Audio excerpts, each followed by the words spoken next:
They call me the cleaner. It's a title that hangs in the air after I've left a room, a ghost of a presence that suggests order has been restored from chaos. I don't polish silver or wipe down windows. I handle the problems the city's official guardians can't afford to acknowledge.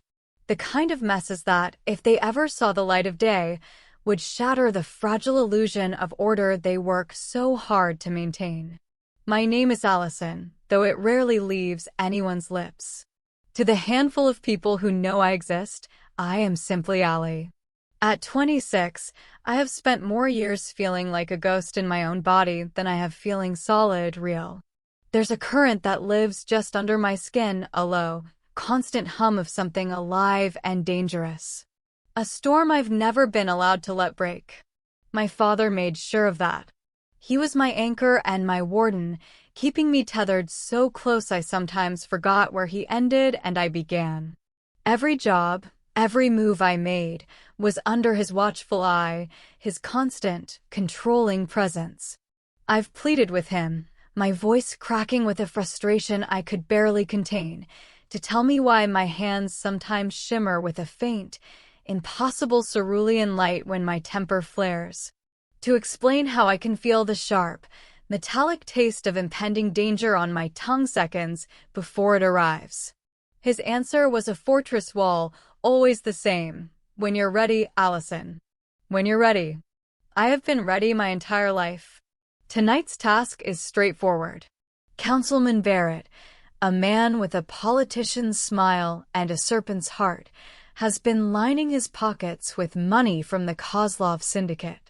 My contact within the department wants the evidence extracted before it conveniently vanishes. Slipping into his penthouse is as easy as breathing. The locks yield to the barest whisper of that strange energy in my fingertips, a talent I've never questioned out loud for fear of the answer. The safe opens with a soft sigh. Inside, a trove of ledgers, incriminating photographs, and sleek USB drives, enough to bury a man 10 times over. I'm methodically documenting each piece when the air in the room shifts. It's a pressure change, a sudden, profound silence that screams of another presence. I turn and she is there. Olivia Reeves. Her image was tucked away in my father's confidential dossiers. Chairwoman of the Reeves dynasty, a pillar of the city's underworld and a formidable rival to the Kozlovs. A woman my father would have called an enemy. She is leaning against the doorframe, arms crossed over a suit of such impeccable, severe cut it seems less like clothing and more like an extension of her will. She is, without question, the most stunning woman I have ever seen. Her hair is a cascade of obsidian, framing cheekbones sharp enough to draw blood. Her lips are a slash of deep, wicked crimson. But it's her eyes that freeze the air in my lungs, a shade of molten amber, intelligent, amused, and dissecting me with a single, sweeping glance. The legendary cleaner, she says, and her voice is a paradox, the softness of velvet dragged over rough stone. You're smaller than I pictured. Disappointed? I force my tone to remain flat, a stark contrast to the sudden, frantic rhythm of my heart. Fascinated. She pushes off the doorframe and moves into the room, each step a study in deliberate grace. You're gathering evidence against Councilman Barrett. Which means you're working for the department. Which means those amber eyes narrow, a predator connecting scents on the wind. You're Arthur's daughter. Hearing my father's name in her mouth sends a jolt through my system, a mix of alarm and something else I can't name. I know exactly who you are, Ms. Reeves. Olivia, she corrects, now close enough that the air between us is thick with her perfume, sandalwood, rich and smoky, underpinned by something elusive and dark. If our paths are destined to cross, we should at least be familiar. They aren't. Aren't they? Her smile is a slow, dangerous curve. What a pity. I had hoped we might find a way to work together. I don't make partnerships with criminals. And yet, she gestures around the lavish, violated penthouse, Here you stand, committing breaking and entering, pilfering private documents. What label does that earn you, Allie? The way she shapes my name, drawing it out like a secret, sends a coil of heat straight to my core. I fight to suppress it. My business here is finished. I move to step around her, but her hand flashes out, encircling my wrist. Her touch is pure ignition. The energy sleeping inside me roars to the surface, a visible, crackling arc of blue lightning that leaps from my skin to hers. I see the shock in her eyes, a brief, unguarded flicker before her composure slams back into place. "What are you?" she breathes, her grip tightening. "I don't know." The raw, unvarnished truth hangs between us, surprising us both. Her hold loosens, but she doesn't let go. Then it seems we share a common goal. We are both searching for answers.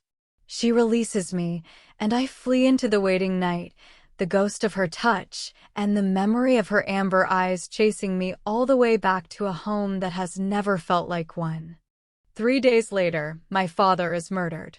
The Kozlov syndicate delivers their message not with words, but with a storm of bullets and my father's blood staining the pavement. I am upstairs, the hum of the kettle on the stove a mundane backdrop to the sudden, staccato gunfire that shatters the evening. By the time I reach the street, my heart a frantic bird against my ribs, he is already leaving me. I cradle his hand as the life drains from his eyes. His lips move, forming silent, urgent words lost beneath the wail of approaching sirens and the raw, tearing sound of my own screams. Then nothing.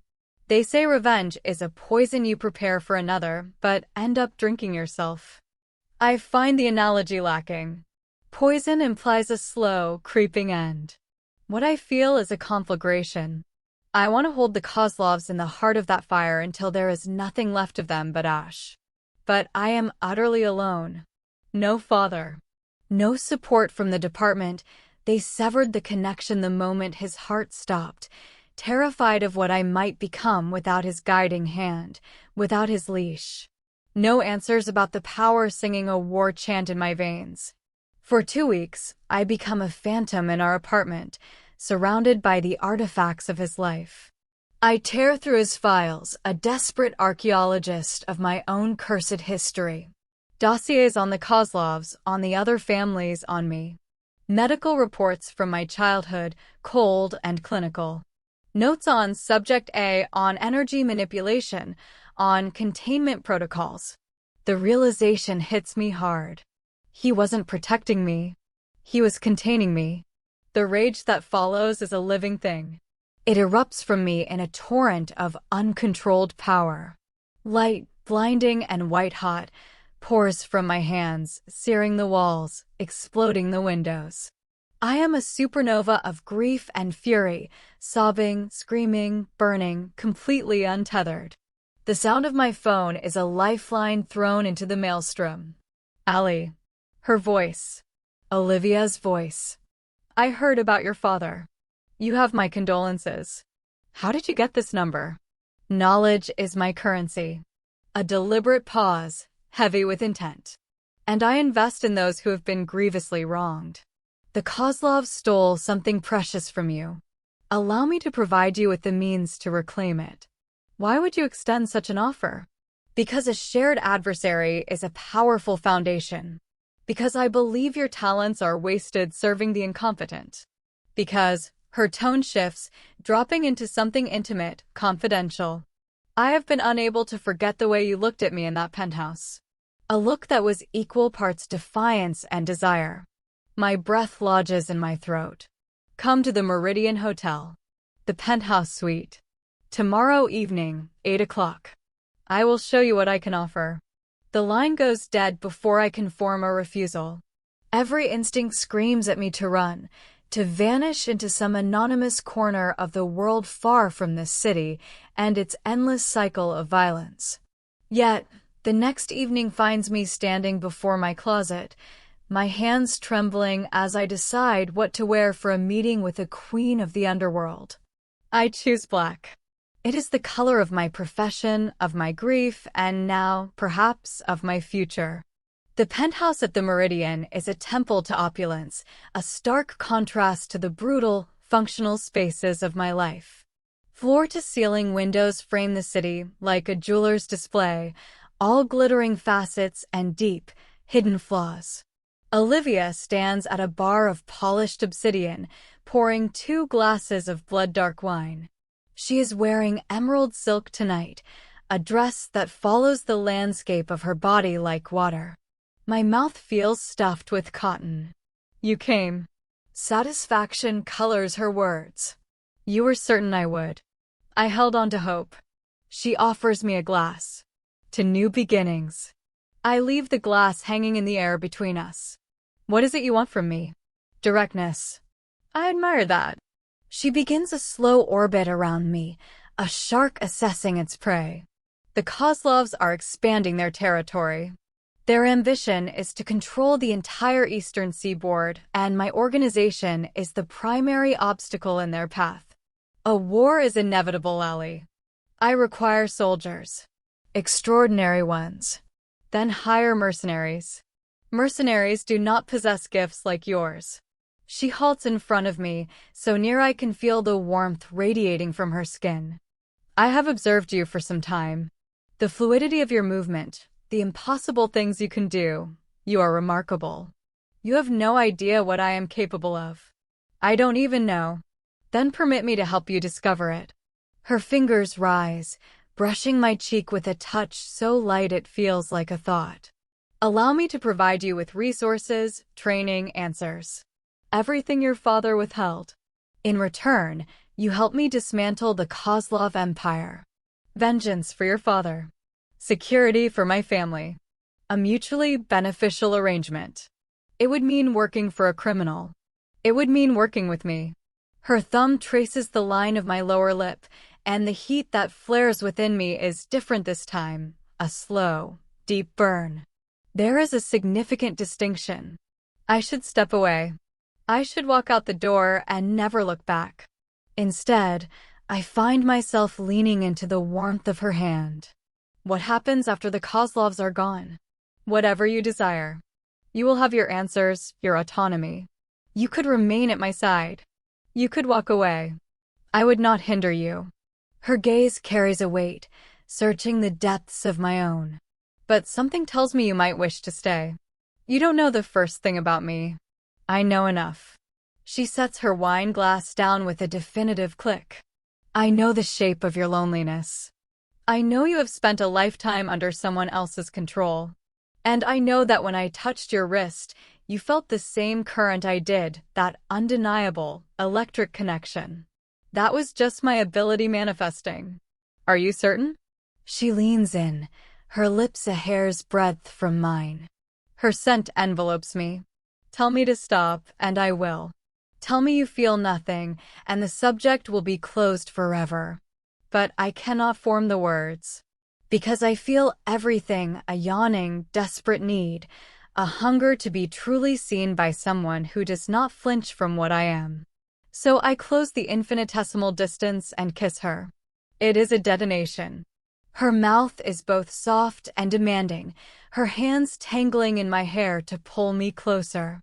I taste the wine on her tongue and something far more intoxicating, pure, unadulterated want. The energy inside me breaks free, flooding outwards, encasing us in a shimmering, crackling dome of sapphire light. She gasps against my lips, a sound of shock and pleasure, but she does not retreat. When we finally part, we are both breathless. Is that your agreement? She murmurs, her forehead resting against mine. On one condition. My voice is rough, scraped raw with emotion. You tell me everything you discover about what I am. Agreed. She seals the pact with another kiss, slower this time, a deliberate savoring. But first, she takes my hand, her fingers lacing through mine, and leads me toward the bedroom. What follows transcends language. She undresses me with a reverence that makes my eyes sting, her lips mapping every newly exposed inch of skin with devastating patience. When I stand completely bare before her, trembling with a vulnerability I have never allowed myself, she does not look away. She gazes at me as if I were a masterpiece. Exquisite, she whispers into the hollow of my throat. Then it is my turn. I peel away the emerald silk, revealing the smooth, powerful lines of her body. She is a study in confidence and strength, even more so in her nakedness. We fall into the expanse of her bed, a whirlwind of limbs and seeking mouths.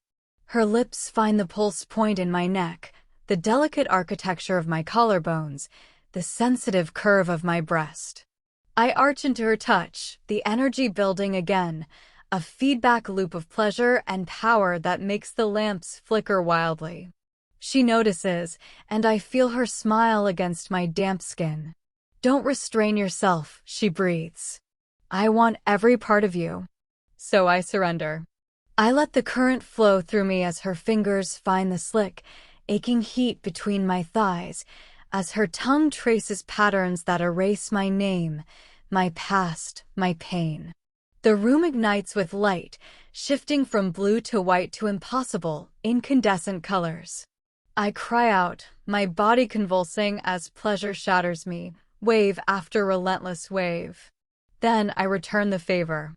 I learn the symphony of her sounds, the places that make her gasp, the rhythms that make her moan.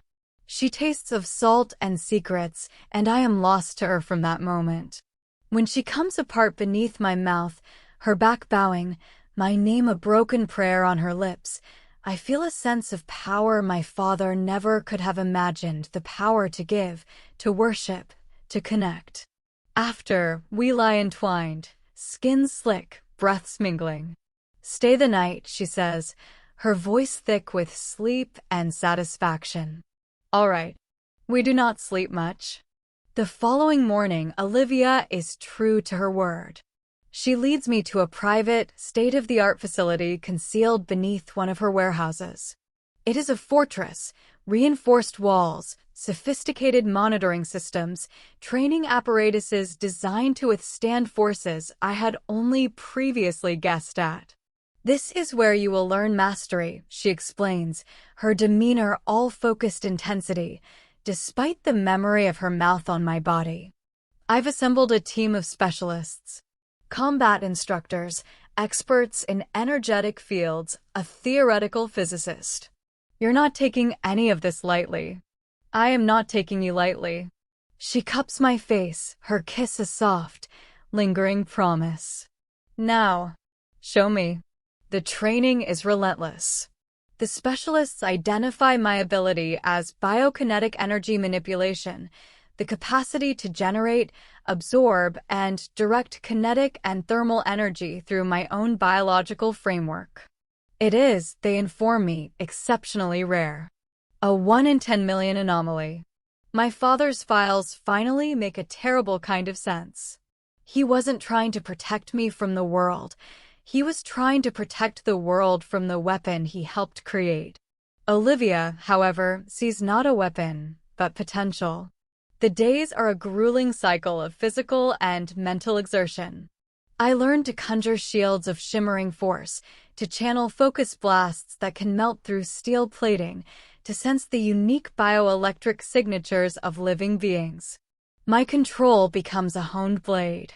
My combat skills sharpen under the tutelage of former Special Forces operators who show no mercy. She observes from the elevated observation deck, her gaze a tangible pressure that drives me to push beyond my perceived limits, to dig deeper, to be stronger. The nights, however, are ours alone.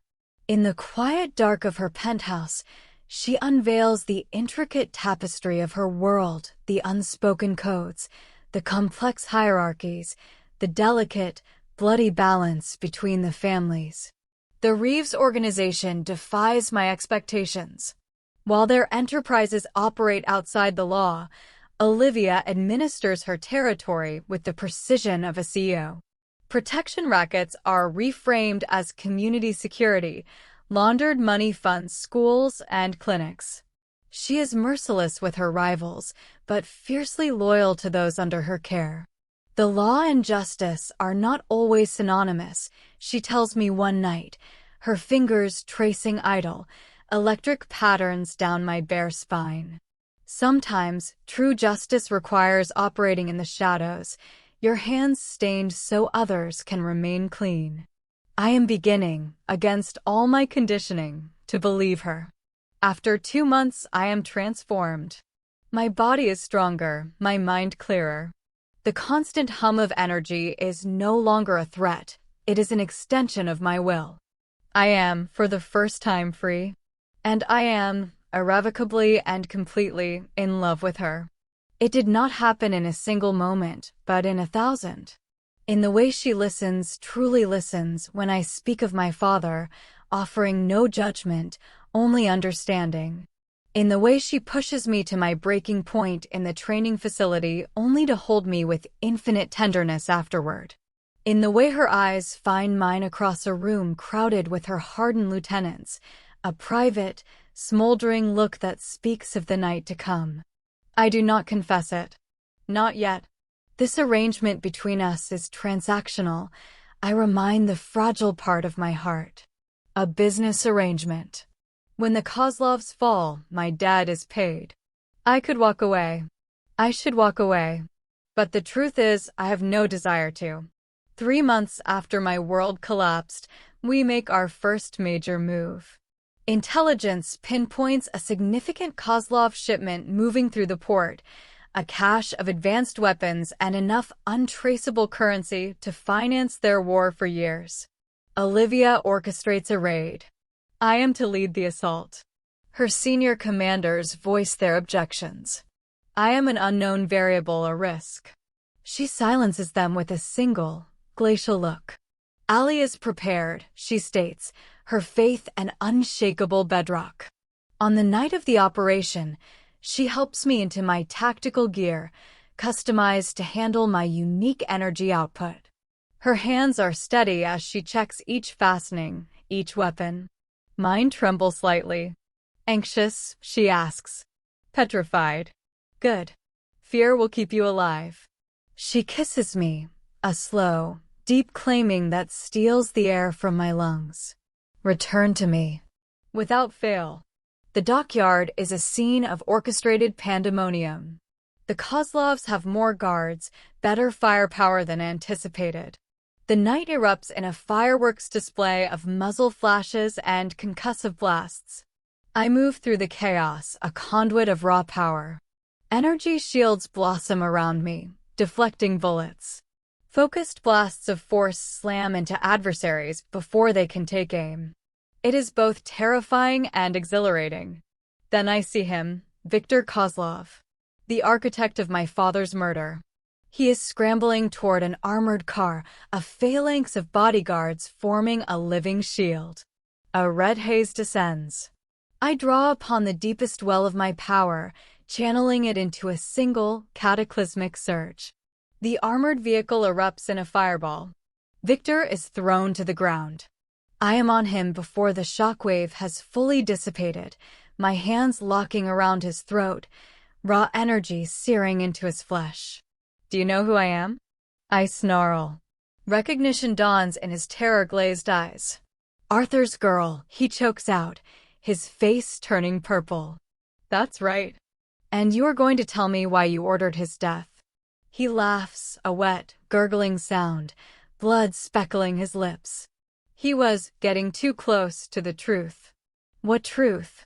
Before he can form an answer, a bullet, fired by a recovering guard, grazes my shoulder. The pain is a white-hot spike, breaking my concentration. Viktor wrenches free, scrambling backward.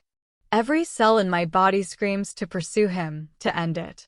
But my team's voices crackle in my earpiece, urging retreat. The police sirens are closing in, the variables multiplying. We secure the shipment, but Viktor Kozlov escapes into the smoky darkness. Olivia meets us at the extraction point. The moment she sees the dark bloom of blood on my jacket, the color drains from her face. You're injured. It's superficial. It is not. Her voice is tight, a mixture of fury and raw fear. You could have been killed. But I wasn't. She pulls me into the armored vehicle herself, applying pressure to my wound with hands that are not quite steady. I have never witnessed her afraid before. The sight makes my own pain irrelevant. I want only to soothe her. Back in the sanctuary of her penthouse, she tends to me herself, cleaning and bandaging the gash with a surgeon's care and a lover's touch. "Do not ever do that again," she whispers, her head bowed over her work. "Which part?" "The part where you nearly get yourself killed." She looks up, and her amber eyes are suspiciously bright. "I cannot. Allie, the thought of losing you is untenable." My heart stutters, then restarts in a new, wild rhythm. "Olivia, I know this was not the plan. This was meant to be a matter of business. A strategic alliance for mutual revenge." She lets out a short, bitter laugh. "But somewhere in the midst of it all, I fell in love with you. Completely. Irrevocably. The words I have guarded so fiercely break free. I love you too. So profoundly it frightens me." She kisses me then, a desperate, claiming kiss that tastes of relief and fear and a future we had not dared to name. We make love with a new, aching care, mindful of my injury, but with a passion that is no less consuming. Every touch is a vow. Every sigh is a promise. After, as she traces invisible patterns on my stomach, I remember. Victor said something about my father getting close to a truth. What was he talking about? I don't know, but we will uncover it. She presses a soft kiss to my uninjured shoulder. Together. Weeks turn into a month. The Kozlov Empire is wounded, bleeding power and influence, but it is not yet broken. Victor has vanished, a ghost hunted by both Olivia's network and the team she has given me command over, because yes, I have my own people now. I am no longer just the cleaner. I am a force in my own right.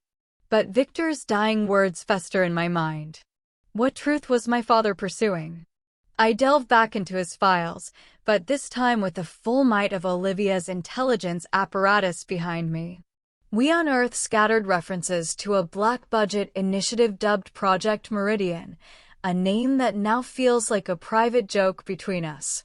A program, active over 2 decades ago, dedicated to the creation of enhanced operatives through biokinetic manipulation. "You believe you were a part of this?" Olivia asks, her chin resting on my shoulder as we scan the documents. "I believe I was its objective." I point to a file, so heavily redacted it is mostly black ink, labeled Subject A Success. The date of its termination aligns perfectly with the year of my birth. She is quiet for a long time, her arms wrapped around my waist. "If this is true, if you were engineered rather than born with this gift, does it alter how you see yourself?" "I'm not sure." I twist to look at her. "Does it change how you see me?" "Not in the slightest." She turns me fully to face her, her expression fierce. "You are not an experiment or an asset. You are Allie. You are the woman I love. Nothing else is of consequence." I believe her with my entire being. But the need for answers aches me. We track the remnants of Project Meridian to a decommissioned research facility upstate. Olivia insists on accompanying me, bringing a full security detail. I don't protest. The truth is, I need her presence. I want her with me always. The facility is a shell, a corpse picked clean by time and bureaucracy. But the subterranean levels remain intact. We descend into a graveyard of laboratories, monitoring stations, and holding cells that smell of dust and despair. And in the deepest bunker, we find him. Dr. James Harper, the architect of Project Meridian. The man who, according to the files, built me. He is an old man now, a hermit living among the ruins of his ambition. When his eyes land on me, there is no surprise, only a clinical, paternal pride.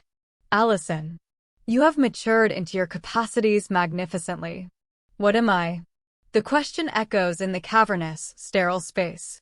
You are my magnum opus, a perfect synthesis of human consciousness and programmable energy.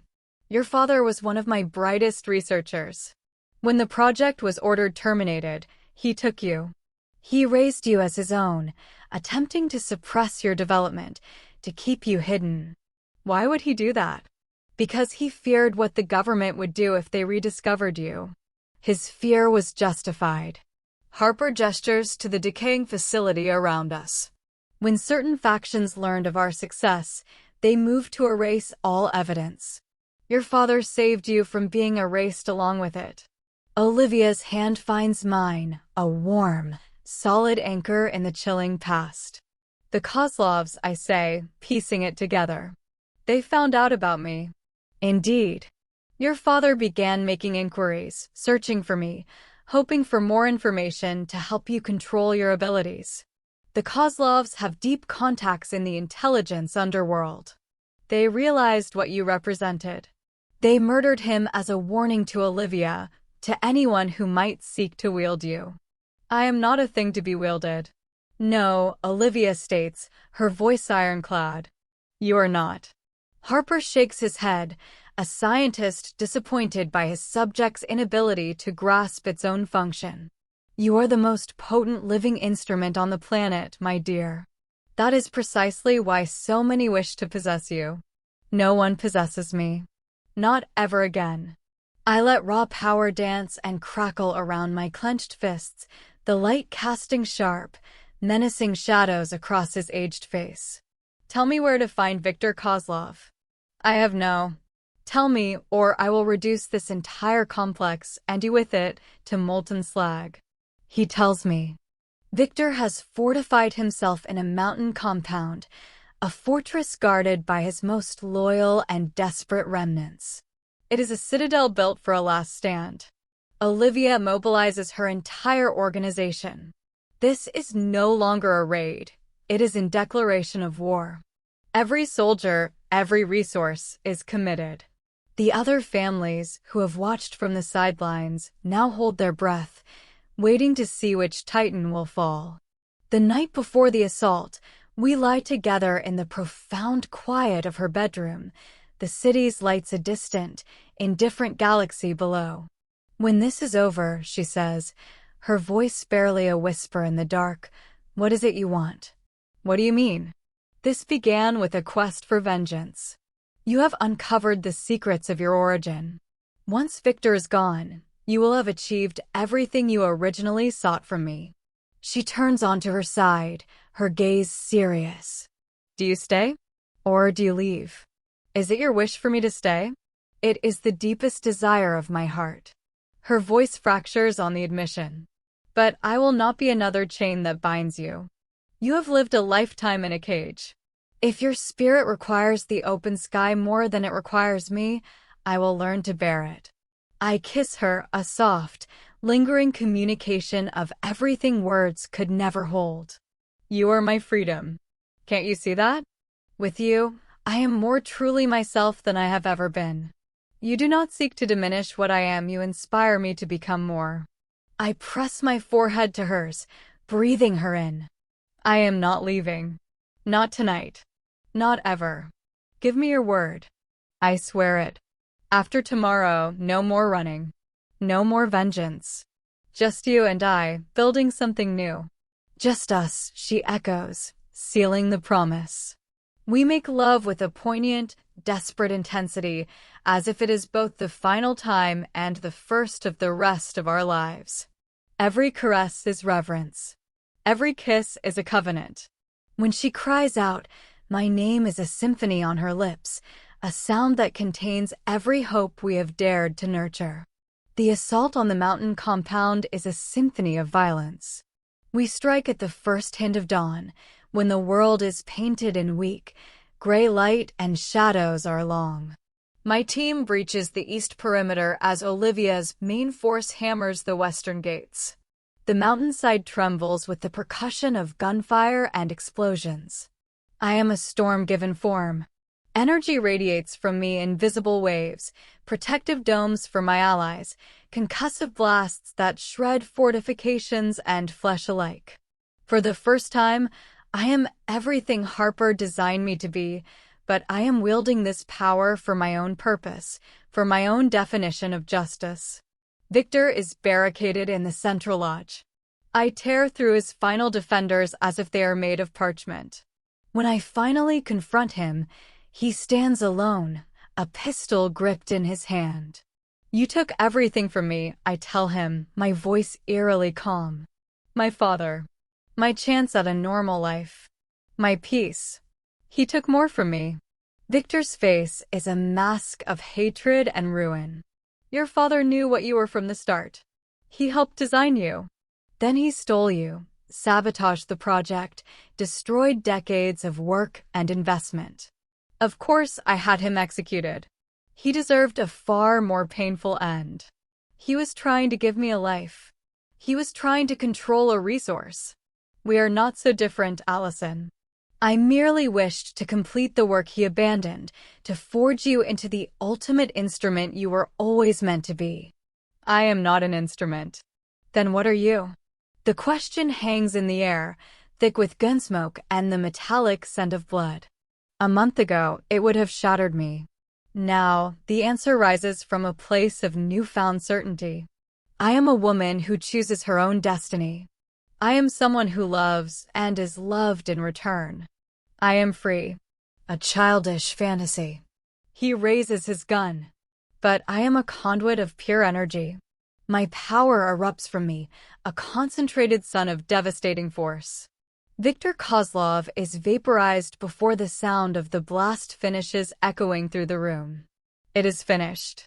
I stand amidst the wreckage, my chest heaving, waiting for a sense of resolution, for peace.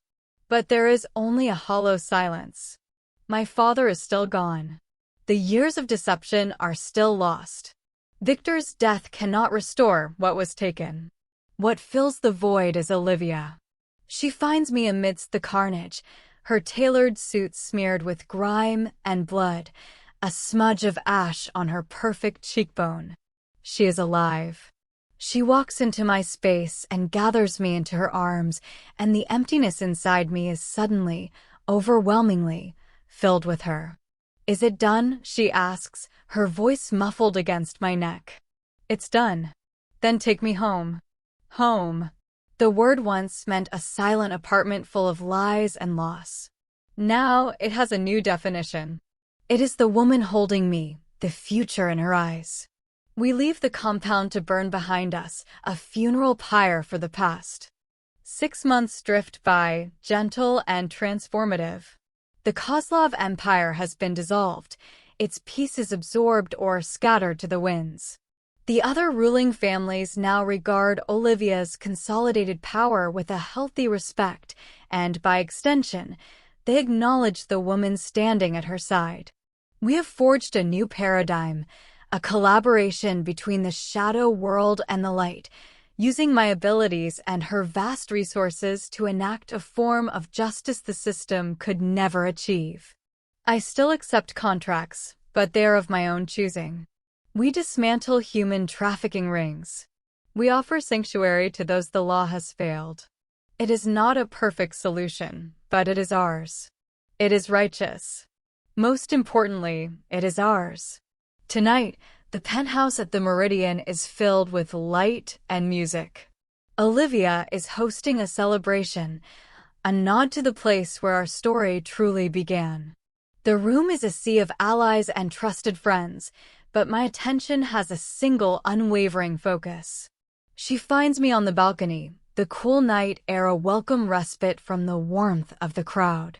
"Seeking solitude from your own triumph," she teases, coming to stand beside me. I needed a moment. And I needed you. She moves behind me, her arms encircling my waist, her chin settling comfortably on my shoulder. The city sprawls before us, a kingdom we have reclaimed. "I have something for you." "Another extravagant present?" "You're going to spoil me. You merit being spoiled." She releases me and turns me to face her, and a rare, captivating nervousness flickers in her eyes. But this is more than a gift. It is a question. She produces a small, black velvet box. Inside, resting on a bed of silk, are 2 rings. They are not overly ornate, but they are solid, elegant, and imbued with a quiet, unshakable strength. "Marry me," she says, her gaze locked on mine. "Not for political advantage or strategic gain. Marry me because I love you beyond reason. Because I cannot conceive of a single dawn I do not wish to wake up beside you. Because when you pledged never to leave, I knew with absolute certainty that I wanted to make that same vow to you." Tears blur my vision, making the city lights swim into a constellation of brilliant, shimmering stars. Yes. The word is a sob and a laugh. 1,000 times, yes. She slides the ring onto my finger, her touch steady now, sure. I take the other and do the same for her. Then we are in each other's arms, kissing, laughing, weeping, the world beyond this balcony ceasing to exist. There is only this, only us, and this perfect, crystallized moment of beginning. When we finally part, breathless and radiant, a triumphant grin graces her beautiful face. So, future Mrs. Reeves. Future Mrs. Reeves Allison, I correct, my heart so full I fear it might take flight. Infinitely better. She kisses me again, a soft, lingering promise. What would you like to do now? I look at the woman who offered me not a cage, but a partnership. The woman who saw a weapon and chose to see a soul. The woman who is my equal, my destiny, my home. Everything I tell her, my voice steady, my future clear. I want to do everything. With you. And we do.